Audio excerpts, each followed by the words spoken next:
By now, you've probably already seen one or two of these around your neighbourhood. It's an MG HS, and it's already selling in roughly the same volume as cars like the Honda CR-V and Nissan X-Trail. The Chinese-owned MG brand is big on value, and part of that popularity stems from the fact that you're getting a lot of car for your money. If you've been wondering if an MG HS is right for you, or you're just curious about the brand, come with me and I'll show you through.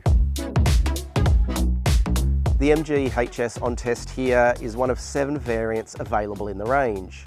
The Excite X, as it's known, is a mid-grade model, but the X denotes all-wheel drive. Front-wheel drive is also available, as is a plug-in hybrid model. Pricing for this grade starts from $38,990 drive away, plus an extra $700 for metallic paint. If you opt for the front-wheel drive Excite, you can knock $3,000 off the price. On the outside, you'll find standard features like 18-inch alloy wheels, LED headlights and taillights, proximity key entry, and plenty of chrome trim. All MG HS models come with a 5-star ANCAP safety rating from 2019 and a safety suite known as MG Pilot. This includes adaptive cruise control with traffic jam assist, autonomous emergency braking and forward collision warning, blind spot detection, rear cross traffic alert, and traffic sign recognition, among other inclusions.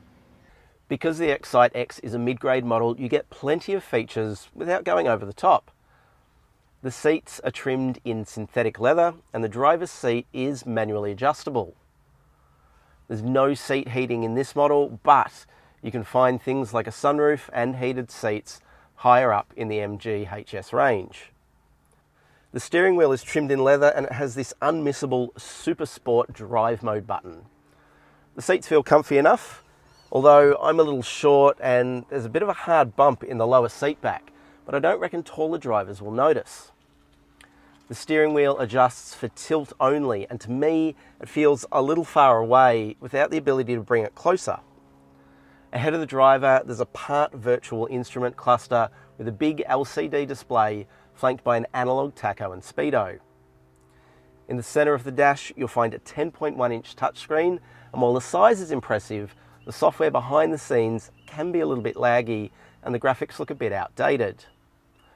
There's Apple CarPlay and Android Auto, both via a plug-in connection, satellite navigation, and AM/FM radio, but no digital radio. The center screen also looks after all of the car's other functions, like vehicle settings and climate control. There's lots of metallic finishes dotted around the dash and a soft covered dashboard to make things feel a little bit more upmarket. A small lidded bin in the center console hides 2 USB ports and a 12-volt plug, plus there's a pair of cup holders further back and some additional storage space in the center console. All useful enough without being game-changing. In the back seats, things are a touch more basic, so you won't find items like window blinds or rear seat heating. You can adjust the backrest angle, and there's a fold-down center armrest with a little storage space and 2 cup holders. Rear seat passengers get their own air vents, but not temperature controls, and there's a pair of USB plugs to power devices. Space back here is decent, and I'm more teenager height than full-size adult sized, and I've got fairly decent headroom and like enough room to stretch out my legs. This center seat isn't quite as nice though. It's higher than the outboard seats and a little bit awkward and uncomfy to sit in. Something you might not expect to find and usually reserved for top spec models is a powered tailgate. In the boot, there's 463 litres of storage space to the cargo blind.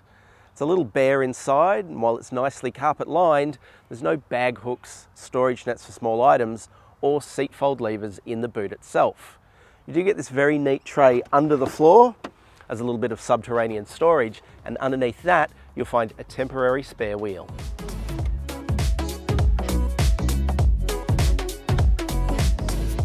The MG HS X models don't just come with all-wheel drive, but they also feature a more powerful engine compared to the front-wheel drive versions. There's a 2-litre turbocharged engine producing 168 kilowatts and 360 newton meters. and that's put to the ground via a 6-speed dual clutch automatic transmission, which then sends power and torque to an on-demand all-wheel drive system.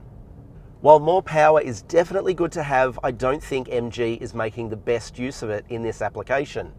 The 6-speed dual clutch automatic has a weird kind of hesitation where as you roll off from a standstill, it starts off very, very slowly, it's very reserved, and then all of a sudden it kind of works out what it's doing and it just slams power through, which means your occupants will bob their heads back and forward and wonder if it's your first time behind the wheel. Once you're rolling, things become a lot smoother, and the HS will slip through its gears all the way from low speeds up to highway speeds without a quirk or a hesitation. It's also surprisingly good at low speed maneuvers, which is something that dual clutch transmissions aren't usually particularly renowned for. It means you can get in and out of tight parking spaces or slowly shuffle through traffic without the kind of jerky hesitation that you find in other dual clutch cars. Suspension is nice and soft, and that's really helpful around town. It means that you can sail over broken tarmac, paved roads and speed humps without upsetting occupants. It just stays comfy and pretty level through most conditions. If you find bigger bumps or some high amplitude corrugations, the suspension can start to get a little bit out of sync, but other than that, it's pretty respectable around town. Steering feel tends to be a little woolly. It's accurate enough, but it just doesn't feel lively in your hands.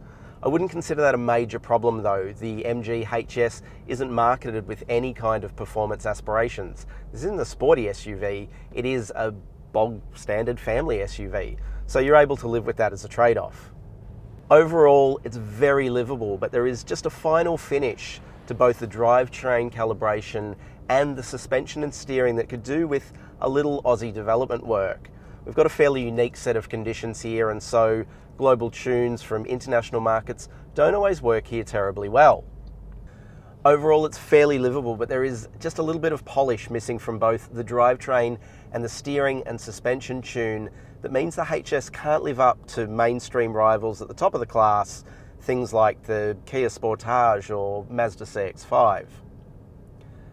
But that said, those cars with a more powerful engine and all-wheel drive, in the same way that this one has, would come in way above the sub $40,000 starting point of this car.